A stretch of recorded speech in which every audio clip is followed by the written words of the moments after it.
Hello students, ये आपकी BA part third year की पॉलिटिकल साइंस की क्लास है। प्रीवियस चैप्टर में हमने प्लेटो का सामान्य परिचय प्राप्त किया था, जनरल इंट्रोडक्शन। और इस चैप्टर में हम प्लेटो के आदर्श राज्य संबंधी विचार के बारे में अध्ययन करेंगे, थ्योरी ऑफ आइडियल स्टेट। प्लेटो का आदर्श राज्य का विचार क्या था, इसे जानने से पहले सबसे पहले हम यहाँ पे ये डिस्कशन करते हैं कि आखिर प्लेटो के द्वारा आदर्श राज्य का विचार क्यों प्रस्तुत किया गया था, ऐसी क्या परिस्थितियाँ थी। देखिए, किसी भी विचारक के द्वारा, किसी दार्शनिक के द्वारा जब कोई अपनी बात कही जाती है, कोई विचार रखा जाता है, तो उसके पीछे कोई ना कोई कारण होता है। या तो वह किसी घटना से प्रेरित होता है, या फिर वह अपने समय में प्रचलित जो प्रणाली है, व्यवस्था है, उसमें कुछ ऐसी कमियां दिखता है, कुछ समस्याएं दिखता है, तो उनको दूर करने का प्रयास करता है। तो इस वजह से वह अपने विचार प्रस्तुत करता है। तो यहाँ भी प्लेटो ने एथेंस में कुछ ऐसी समस्याएं, कुछ ऐसी कमियां देखी, कुछ ऐसी बुराइयां देखी जिनको कि वो अपने विचारों के द्वारा, अपने सिद्धांतों के द्वारा दूर करना चाहता था। तो उसके द्वारा आदर्श राज्य संबंधी विचार, शिक्षा संबंधी विचार, न्याय संबंधी विचार इत्यादि प्रस्तुत किए गए। तो ऐसी क्या परिस्थितियाँ थी जिसकी वजह से प्लेटो ने ये विचार दिए। तो जैसे कि आप लोग देख रहे हैं कि प्लेटो के विचारों पर प्रभाव डालने वाली जो परिस्थितियाँ थी, उसमें है अविवेकशील व्यक्तियों का शासन। देखिए, जब अविवेकशील व्यक्ति अगर शासन करेगा तो वह सुशासन तो नहीं हो सकता है, वो कुशासन ही होगा। दूसरा, राजनीतिक रूप से अस्थिरता विद्यमान थी, यानी कि जो शासन की प्रणाली थी उसमें बार बार परिवर्तन आ रहा था, स्थिर नहीं थी। तीसरा है पुरुष प्रधान समाज, स्त्रियों की दिशा शोचनीय थी, दयनीय थी। आर्थिक तत्व का शासन को प्रभावित करना, भ्रष्टाचार, लूट खसोट इत्यादि विद्यमान थे।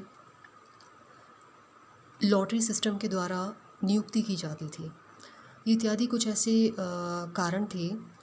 तो प्लेटो ने इन बुराइयों को, इन समस्याओं को दूर करने के लिए अपनी रचनाओं में अनेक विचार दिए। तो उसमें से हम आज पढ़ेंगे आदर्श राज्य संबंधी विचार, थ्योरी ऑफ आइडियल स्टेट। तो प्लेटो ने इन बुराइयों को दूर करने के लिए तथा एक न्यायपूर्ण समाज की स्थापना करने के लिए अपनी पुस्तक जो थी उसकी रिपब्लिक, उसमें आदर्श राज्य की रूपरेखा प्रस्तुत की। तो राज्य संबंधी प्लेटो के द्वारा एक विचार दिया गया कि राज्य जो है वो व्यक्ति का विराट रूप है, वृहद रूप है, बड़ा विशाल रूप है। तो देखिए, एग्जामिनर एग्ज़ाम में यहाँ पे दो तरीके से क्वेश्चन पूछ सकता है। नंबर 1, वो सीधे सीधे कहे कि प्लेटो की थ्योरी ऑफ आइडियल स्टेट या प्लेटो का आदर्श राज्य संबंधी विचार क्या है, वर्णन करिए। या राज्य व्यक्ति का विराट रूप है, इसकी व्याख्या करिए। तो क्वेश्चन दोनों तरीके से आ सकता है। तो प्लेटो ने ऐसा क्यों कहा कि राज्य व्यक्ति का विराट रूप है। देखो, प्लेटो ने ऐसा माना कि व्यक्ति और राज्य में वैसी ही एकरूपता है जैसे कि छोटे और बड़े अक्षरों में होती है। यानी जो गुण और विशेषताएं व्यक्ति में अल्प मात्रा में पाई जाती हैं, वे ही विशाल रूप में राज्य में पाई जाती हैं। तो इसी वजह से उसने कहा कि जो राज्य है वो क्या है, व्यक्ति का वृहद रूप है। अब प्लेटो ने जो अपना आदर्श राज्य संबंधी विचार दिए हैं, उसमें जैसे कि आप लोगों ने देखा कि उसने क्या कहा कि राज्य व्यक्ति का विराट रूप है।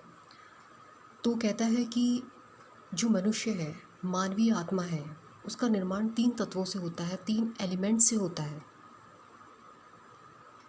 अब वो 3 एलिमेंट कौन कौन से हैं? सबसे पहला है तृष्णा।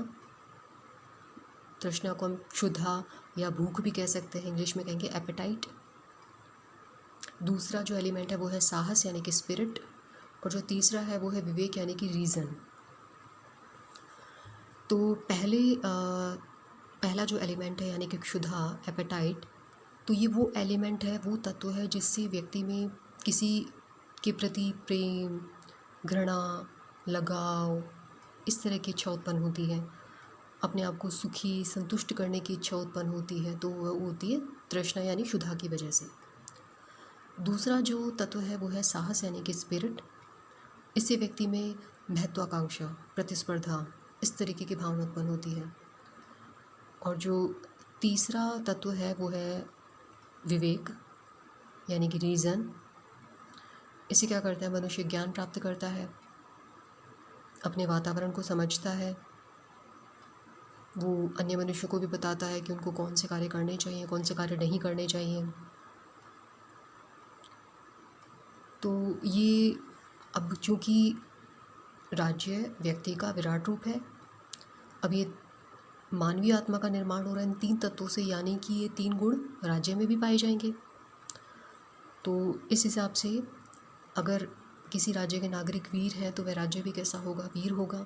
अगर किसी राज्य के नागरिक नैतिकता के पथ पर चलने वाले हैं तो राज्य भी नैतिक होगा, या इसे हम उल्टा भी कह सकते हैं।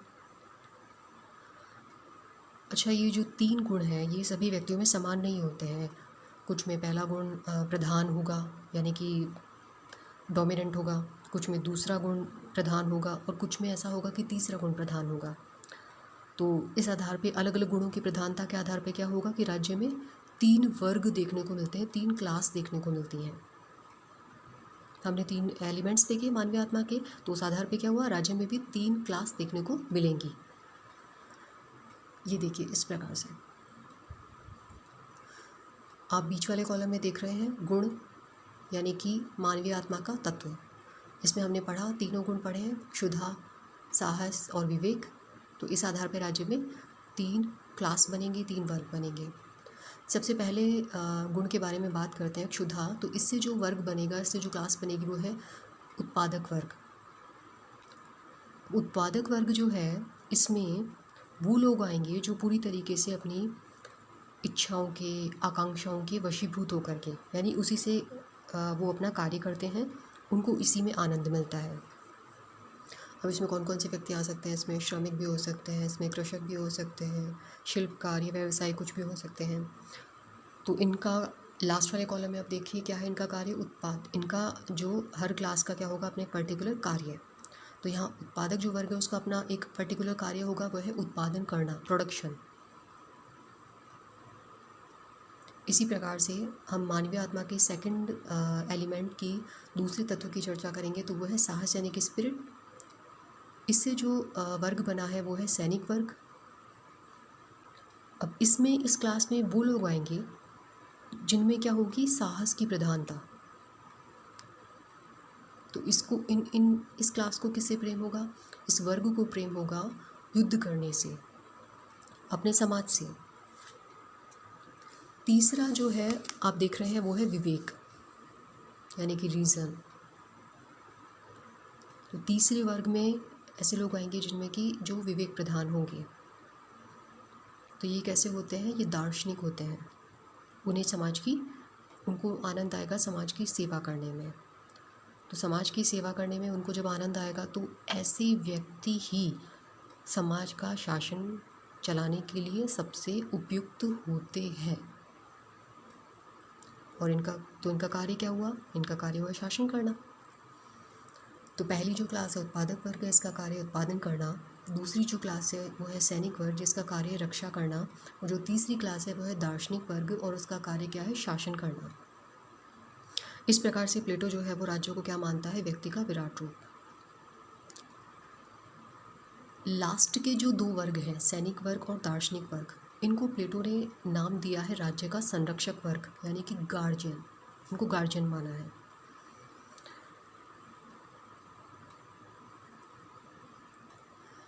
अब देखिए आगे हम पढ़ते हैं कि प्लेटो ने कहा है कि आदर्श राज्य का निर्माण होता है। अब आदर्श राज्य का निर्माण जो है वो प्लेटो ने कहा है कि 3 अलग अलग चरणों में होता है।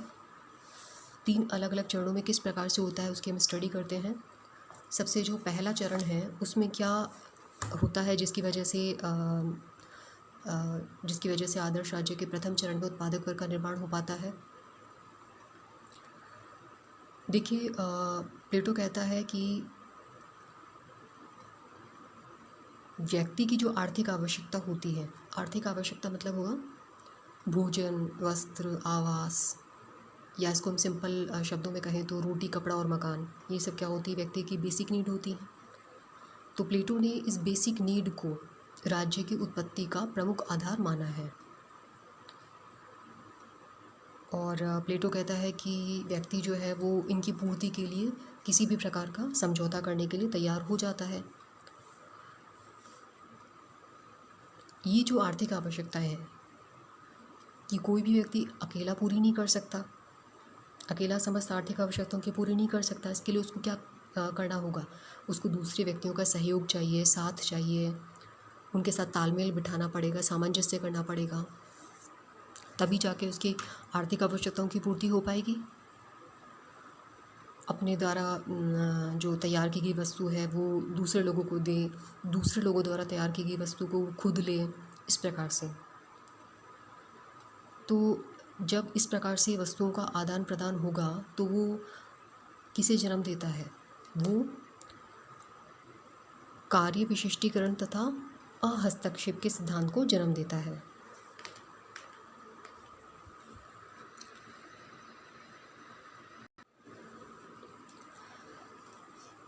अब देखिए, हर व्यक्ति अपना अपना कार्य कर रहा है, तो ये डिवीज़न ऑफ लेबर या कार्य विभाजन हुआ।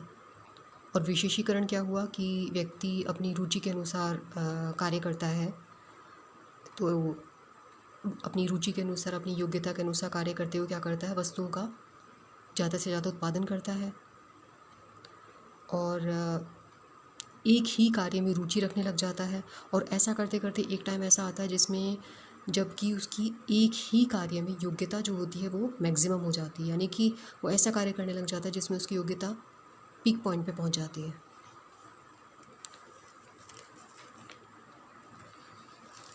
तो यहाँ इस प्रथम चरण में उत्पादक वर्ग का उदय हो रहा है और उसका प्रमुख कार्य क्या हुआ, वस्तुओं का उत्पादन करना। हमने इसमें पढ़ा, इसमें कौन कौन से वर्ग आएंगे, जैसे कि सुनार है, व्यापारी है, चिकित्सक वर्ग है, लुहार है इत्यादि, श्रमिक वर्ग इत्यादि। अब आती है आदर्श राज्य के हमने निर्माण में प्रथम चरण पढ़ा, उसके बाद बारी आती है द्वितीय चरण की। द्वितीय चरण में प्लेटो कहता है कि व्यक्ति केवल अपनी आर्थिक आवश्यकताओं से संतुष्ट नहीं होता है, उसकी बहुत सारी अन्य आवश्यकताएं भी होती हैं, कला, साहित्य, संगीत इत्यादि। तो इन आवश्यकताओं की पूर्ति के लिए क्या होगा, और भी अधिक व्यक्तियों की आवश्यकता होगी।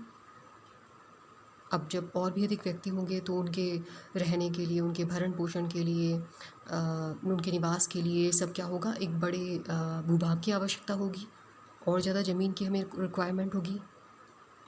तो इस बड़े भूभाग को हमें जब अधिकृत करना होगा तो उसके लिए हमें क्या करना पड़ेगा, युद्ध लड़ना पड़ेगा। और युद्ध कौन लड़ेगा, युद्ध लड़ेगा जिसमें कि साहस की प्रधानता होगी, यानी कि सैनिक वर्ग। तो दूसरे चरण में किसका उदय होता है, सैनिक वर्ग का। दूसरे चरण में आकर के सैनिक वर्ग का उदय होता है और वो क्या करेगा, वो अपने समाज के लिए, राज्य की रक्षा करेगा। यानी कि उसका कार्य क्या हुआ, वो अपने समाज से प्रेम करेगा, उसको युद्ध करने में आनंद आएगा, इस प्रकार से।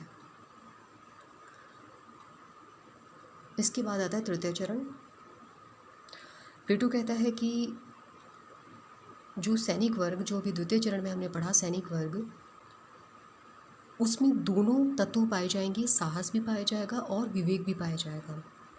लेकिन इनमें से ही कुछ व्यक्ति ऐसे होंगे जिनमें साहस की तुलना में विवेक ज़्यादा होगा।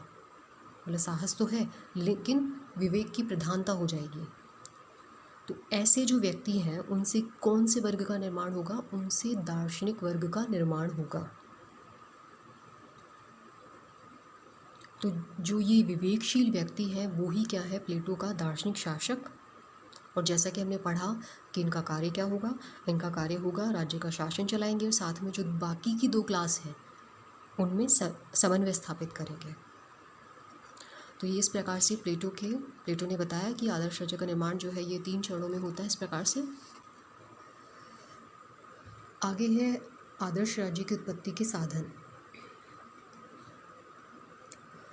आदर्श राज्य की उत्पत्ति के साधनों में प्लेटो 2 प्रकार के साधनों की चर्चा करता है, एक तो है शिक्षा और एक है साम्यवाद। शिक्षा के अंतर्गत प्लेटो के क्या विचार हैं? प्लेटो कहता है कि जो बुराइयां हैं उनका उदय होता है मानव मस्तिष्क में। तो इन बुराइयों को हम कैसे समाप्त कर सकते हैं? इन बुराइयों को अगर हम राज्य नियंत्रित शिक्षा दें तो अभिभावक वर्ग के मस्तिष्क से इन बुराइयों को दूर किया जा सकता है। ध्यान दीजिएगा, अभिभावक वर्ग, गार्जियन, किनको माना था? सैनिक वर्ग और दार्शनिक वर्ग को। तो ये तो हुआ पहला साधन। दूसरा साधन जो है वो है साम्यवाद। अब साम्यवाद क्या है? साम्यवाद है कि ऐसे फैक्टर्स जो शासन कार्य में बाधा डालें तो उनको हम क्या करें? उनको हटा दें। तो ऐसे एलिमेंट को कैसे हटाया जाएगा? इसके लिए प्लेटो कहता है कि जो अभिभावक वर्ग है उनको संपत्ति और परिवार से वंचित कर दो ताकि वे सही ढंग से शासन का संचालन कर पाएँ। तो अभिभावक वर्ग को संपत्ति और परिवार से वंचित रखने की बात करता है साम्यवाद के अंतर्गत। ये आदर्श राज्य की उत्पत्ति के साधन थे। अब आगे हम डिस्कशन करते हैं। तो देखिए, ये जो प्लेटो का आदर्श राज्य का जो विचार है, तो जाहिर सी बात है इसको क्रिटिसाइज़ भी किया जाएगा अनेक विचारकों के द्वारा। तो उनमें डनिंग, पॉपर, रसेल इत्यादि हैं। अब जो आलोचक है उनके द्वारा इसकी क्या आलोचना की गई है इस विचार की? देखिए, इसमें सबसे जो असीमित शक्तियाँ जो दी हैं वो किसको दी गई हैं? जिसको सर्वोच्च माना गया है, जिस वर्ग को सर्वोच्च माना गया है उसको असीमित शक्तियाँ सौंप दी गई हैं। और वो कौन सा वर्ग है? वो वर्ग है दार्शनिक वर्ग।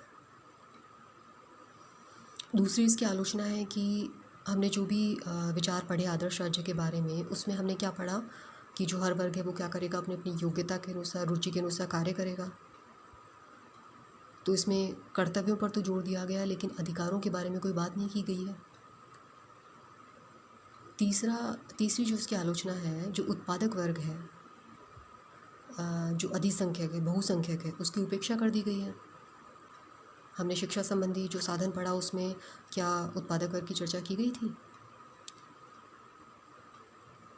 इसी तरीके से चौथी जो आलोचना है कि साम्यवाद द्वारा अभिभावक वर्ग है उसको परिवार और संपत्ति से वंचित रखा गया है। और जो लास्ट पॉइंट है कि कार्य विशिष्टीकरण का जो सिद्धांत है, इसकी वजह से क्या होता है कि व्यक्ति अपना एक पक्षीय विकास कर पाता है। आगे हम बढ़ते हैं महत्व की तरफ। तो हर विचार का कुछ ना कुछ अपना महत्व भी होता है। अगर हम उसकी आलोचना करते हैं तो कहीं ना कहीं उसका महत्व भी होता है।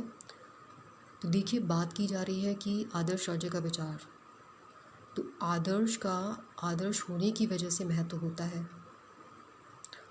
हमें किसी व्यक्ति के बारे में, किसी चीज़ के बारे में कोई अगर कमियां पहचाननी है, गुण पहचानने हैं, तो हम क्या कर सकते हैं? हम उसको उसके आदर्श के समकक्ष खड़ा करें तो हमें आसानी से पता चल जाएगा कि उसमें क्या कमियां हैं अथवा क्या गुण हैं। तो ये प्लेटो के आदर्श राज्य का अपना एक महत्व है। दूसरा, प्लेटो ने अपने जो आदर्श राज्य है उसमें नैतिकता पर बल दिया है। तो वर्तमान में भी हम देखें तो शासन और शासक में किस बात पर बल दिया जा रहा है? नैतिकता पर बल दिया जा रहा है।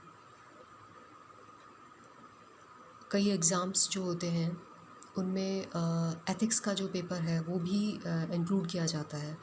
तो ये भी क्या है? शासन में नैतिकता लाने के लिए। तो आज जो हमने पढ़ा वो प्लेटो का आदर्श राज्य का विचार पढ़ा। बाकी के नेक्स्ट वीडियोस में। Thank you.